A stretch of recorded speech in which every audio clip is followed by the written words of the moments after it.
Onkel, kan du huske det fine gevær, du engang havde fra din far? Kan du huske det? Smukke gevær. Ja. Jeg har haft lidt ud af... Mr. Grey, han har fået ud af, hvem der har stjålet det fra dig. Har du fundet ham? Hvad fanden? Mr. Grey? Hvad var det, han kalder sig selv? Hvad siger du? Jeg siger, det er six shooter. Ja, men jeg har hørt, at det også bliver kaldt Triple B. Triple B, ja. Ah. Så... Jeg skal have min fucking bevært. Ja, selvfølgelig. Men nu må vi se, om vi kan finde ham. Jeg har hørt rygter, og ligesom Mr. Grey, han har sagt, at det er at selvfølgelig, at der er nogen, der siger, at han er i Blackwood. Så jeg tænker, at vi måske tager by for by, så måske vi tager op til Roots, og så siger vi, om vi kan se ham. For Mr. Grey kan genkende ham, selvfølgelig. Selvfølgelig. Jeg tror ikke, han kan genkende mig. Aha, Mr. Grey. Det er god tegn. Jeg tænker, at vi måske rider lige så stille af stedet lige her med sit måske. Eller at måske er hans kælenavn, Triple B. Ja? Selvfølgelig. Vi spørger. Ja. Hvad er det for en flok bønder, der går her? Ja, spørg ham der med bua. Han kunne være en. Undskyld her. Undskyld. I set en, der Triple B her i området? Der var faktisk 3 personer, der lige... Hvad med, at du leder efter først og fremmest? Jeg ved en person, der kalder sig selv for Triple B. En meget spinkel person. Nej, det tror jeg sgu ikke. Lille og spinkel. Og går meget slidt tøj. Nej, det tror jeg sgu ikke, jeg siger. Det må jeg undskylde. Og gør ikke noget. Tak for venligheden. Min hjerne er som et stykke papir og Haha, selvfølgelig. Hvor er det stadig med, baby? Selvfølgelig. Mr. Wilde. Ej. Der er hun jo. Den gamle støveby, Vi får se, at han Jeg har tilbragt meget tid. Mr. Grey. Du er jo en fordel med ham. Triple B, ja. Triple B. Triple B. Han har måske, han har lidt, måske halvskalle, og lidt stridthorse, nu har vi hørt. Han er... Han er sådan en funky dude. Sådan lidt underlig mand, ikke? Det kunne godt være. Det kan man godt kalde ham, ja. Han er ikke lige helt... Han er ikke så skarp, er han? Mr. K, jeg ved, at han tit er ude at jage. For sjulen. Jeg måske kigge herover. Lad os holde et bil, Mr. K. Vi er reddet Selvfølgelig.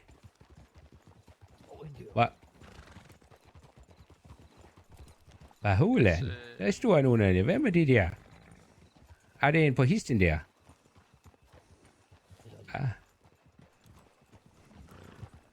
Er det ham, der er bær? Ej, vi spørger lige, hvem han er. Hallo der, dig med hatten der. Må jeg spørge dig om en ting? Ja, kom med den. Hvad hedder du? Jeg hedder Billy. Hvad så?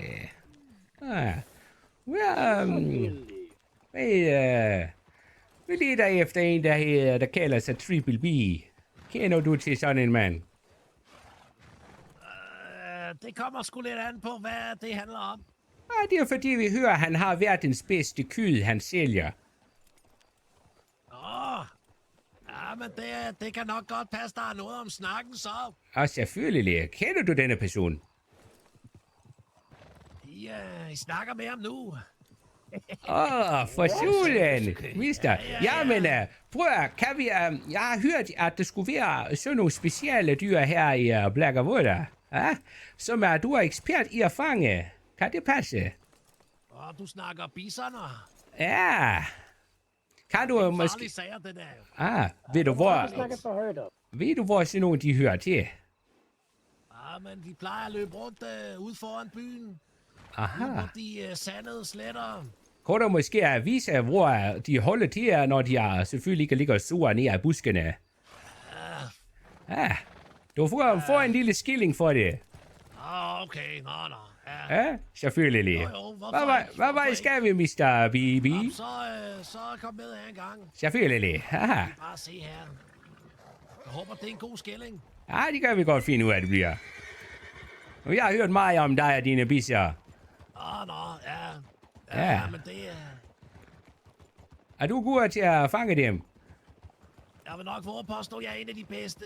Selvfølgelig, okay. Må jeg sige, som jeg skulle til at sige, vi er Kota familie. Vi kommer fra Italy.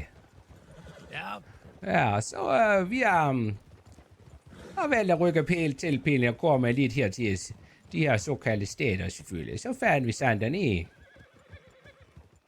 okay. Jamen, Ja. Saint-Denis er også en dejlig by, har jeg hørt. Ja, selvfølgelig. Hvor siger du de der bisser henne? Men jeg tror sådan cirka... Her, hvor vi er nu normalt. Og er det her, der bisser, eller hvad? Ja, de bevæger sig altid i flokke på 5-6 stykker eller sådan noget. Selvfølgelig. Selvfølgelig. Mr. Orga? Vis deres trick. For satan! Ja, selvfølgelig. Hvad skulle det til for? Skal jeg fortælle dig? Triple B. Ja, det må du sgu nok lige have lov til at gøre. Kan du huske for en uges tid siden? Der stod en mand nede ved vandet og fandt efter guld. Ja? Ja, for helvede, man. Jeg tog kraft med næsten alle hans stokkens. Aha. Og du, det er nogle af... men du tog også noget andet fra personen. Jeg har kraftedeme taget så meget for så mange. Ja. Okay. Kan du huske den gamle riffel, du tog? Ja? Hvordan ved du om den? Fordi den her, Gammal riffel för fan. den her, der står på din venstre side, det tilhører riflen, ja? Det är min faders gammal riffel. Synd og skam, det ikke var dig, der havde riflen. Ja. Den retmæssige ejer af mig. Aha, selvfølgelig. Triple B, du kender vist også mig. Kender du ham, manden? Ja. Hvad fanden? Jeg tager min hat af. Det er mig, der står her. Og der. Det er løgn. Hvad siger Poul, dig? hvad fanden Jamen laver altså, du? Billy. Jamen, jeg er blevet sendt over for at holde øje med dig. Jeg er fra Kota-familier. Har du været en spion hele tiden? Ej, Billy. Vi har spillet poker, vi har lavet mange ting. Og jeg har holdt øje med dig og observeret dig. Men, For hvad dog? hvad tror du, min... Aha. Mr. B, som vi kan kalde dig. Ja? Ja, Nu skal du høre en... Triple B helst. Ja. Nu er det mig, der bestemmer her. Er du med? Du kan ikke lide det, men det er sådan, det bliver. Selvfølgelig. Ja. Vi er meget interesseret i at få den gamle riffel tilbage. Hvor er den henne? Jeg har... Hvad har de? Solgt den vel? Det kommer fandme ikke, jeg ved. Hvor er Hvad er den? på den? Mr. Walter? Øhm, Ben ham.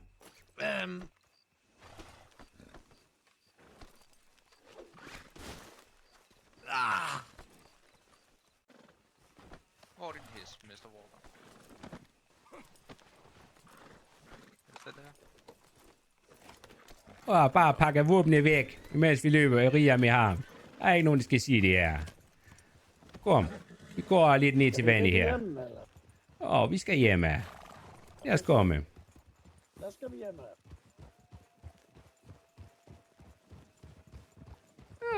satans kotager, var. Aha, selvfølgelig. Hvad betyder Kota. det overhovedet? Ja, noget, som du ikke kommer til at forstå så meget af, tror jeg.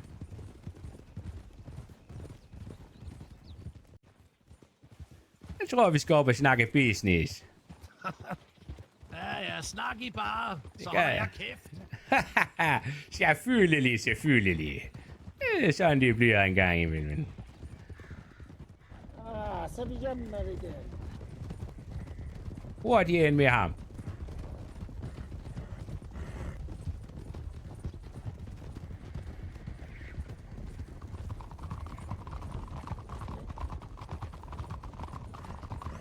fine menneskers by, har jeg hørt. Ja, det kan jeg love dig for, det er.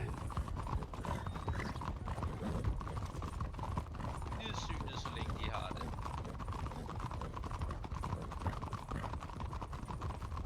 Hvor stejler jeg på? Så man er stenbelagt i hele byen. Ind her. Ind til højre. Ind til højre. Tjep, tjep. Men vi har kun én gade i Blackwater. Mr. Walter, ind med dig. Ind i gyden med hesten. Ind i gyden med hesten.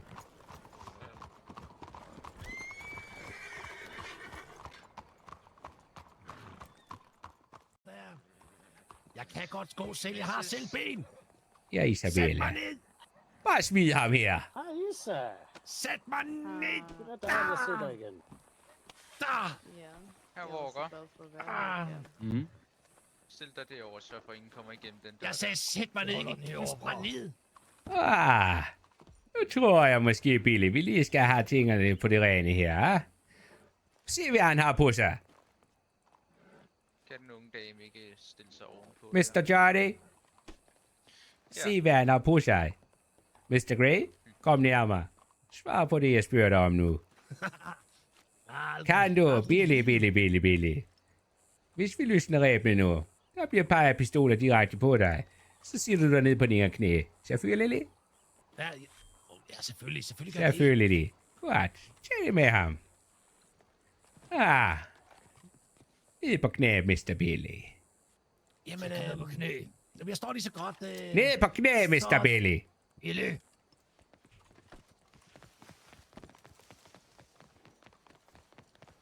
Billy, jeg skyder dig i benet, hvis du ikke stopper nu. Billy. Stop nu. Nu stopper du.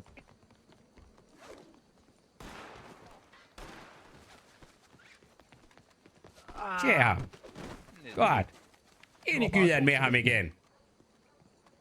Det var da for sødt vejr, var det ikke?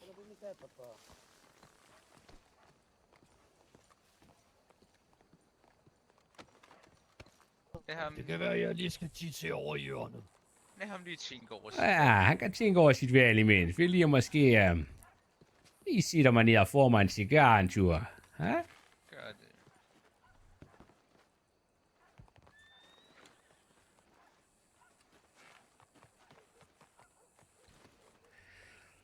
Ja, selvfølgelig. Nå, men Bellen, jeg får mig lige sådan en god cigar nede for Italy. Og Ja. Jeg hørte, de bedste kommer fra Colombia. ja, det kan være, du synes, men det synes jeg vi ikke. Men Belle, hvor er riflen? Spyt så ud.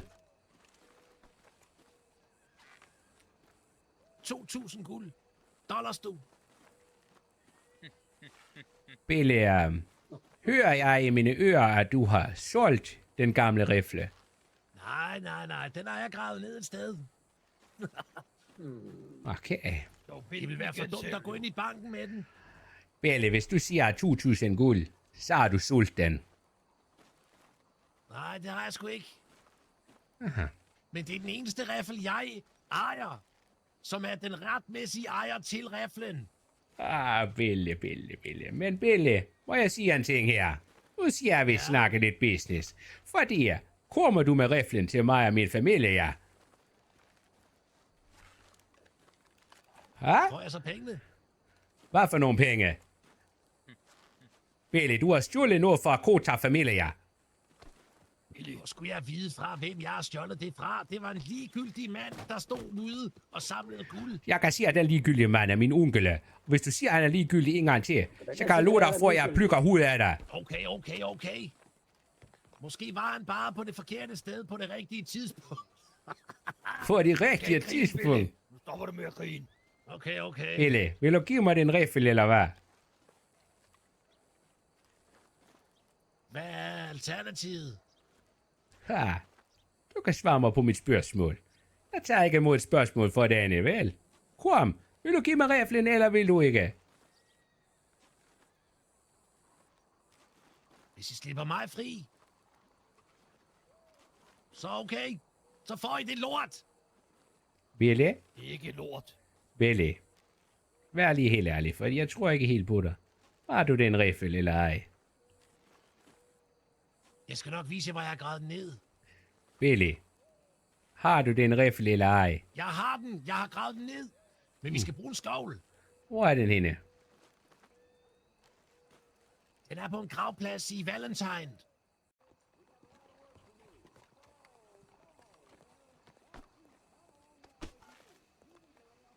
Jeg tror ikke på ham med den riffel. Nej, jeg tror ikke, Jeg skal få ham til at sige det. Mr. Johnny? Ja. Få fat i Mr. Grey herover, for han skal få ham til at sige, at han ikke har den riffel. Mr. Grey. Miss, yes?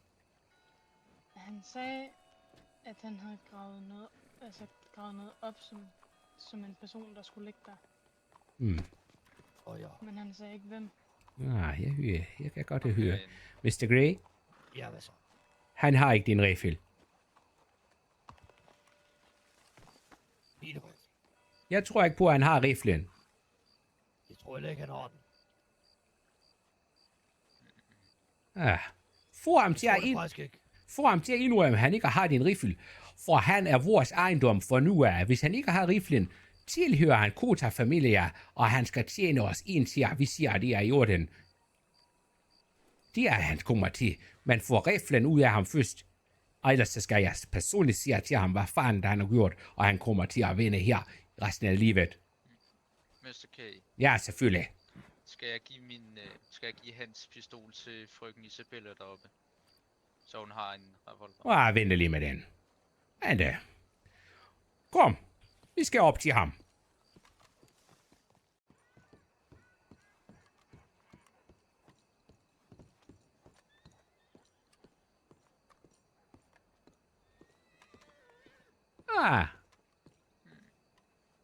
Nu må vi se.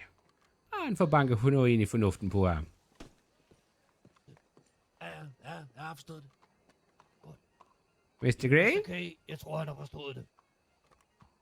Det var godt, Billy. Ja. Velkommen til Kota Familia. Jo, tak. Tror jeg.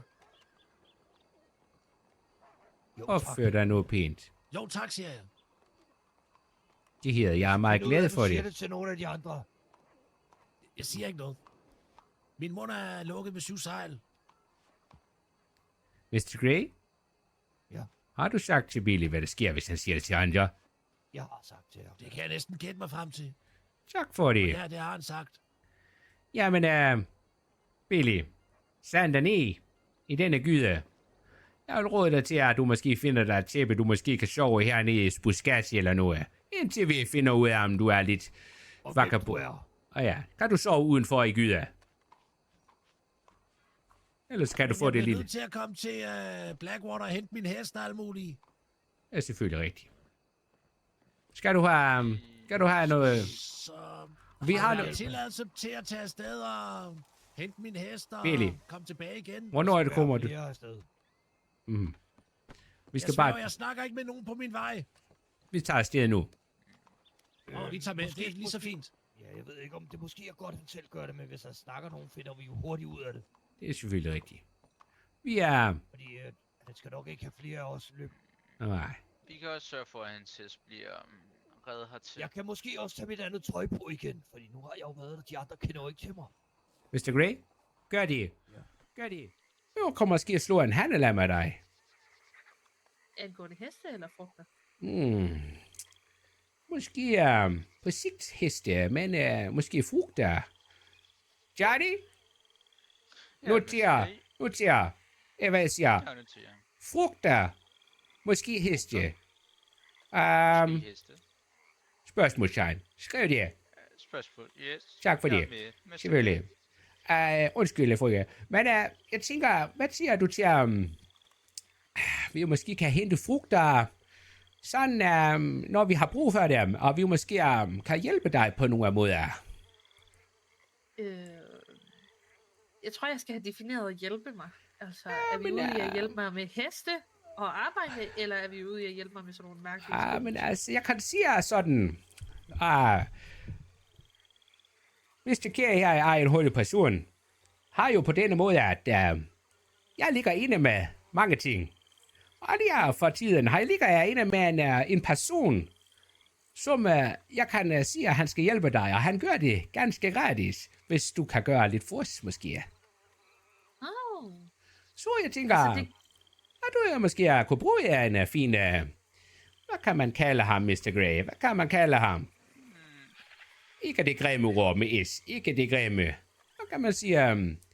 En tjener måske. En lille tjener, ja. Ja, det kan man sige. Ja. Ja. Og han er fin. Han vil gøre det, der bliver sagt. Det kan jeg love. Altså, det er jo meget lovende. Men jeg tror måske mere, jeg har behov for at han bare skræmmer 20 væk, hvis det ikke er et Selvfølgelig. svært job. Selvfølgelig, det kan han gøre. Men hvad kan vi sige? Hvis han skal skræmme lidt tyve væk, og holde øje her, hvad kan vi få til gengæld? I kan plukke frugt. Kan vi få gratis frugte? Ja, det tænker jeg godt, I kan. Og de Ja. er... I vælge mellem alle 3. Altså, selvfølgelig Ja. går I og plukker 100 æbler og sælger dem, så tror jeg, jeg bliver lidt ked af det. Vi sælger ingen Det kan godt æbler. være, vi skal- Kota Okay. familie holder æbler. Få dem selv. Mr. Okay. Ja, Johnny.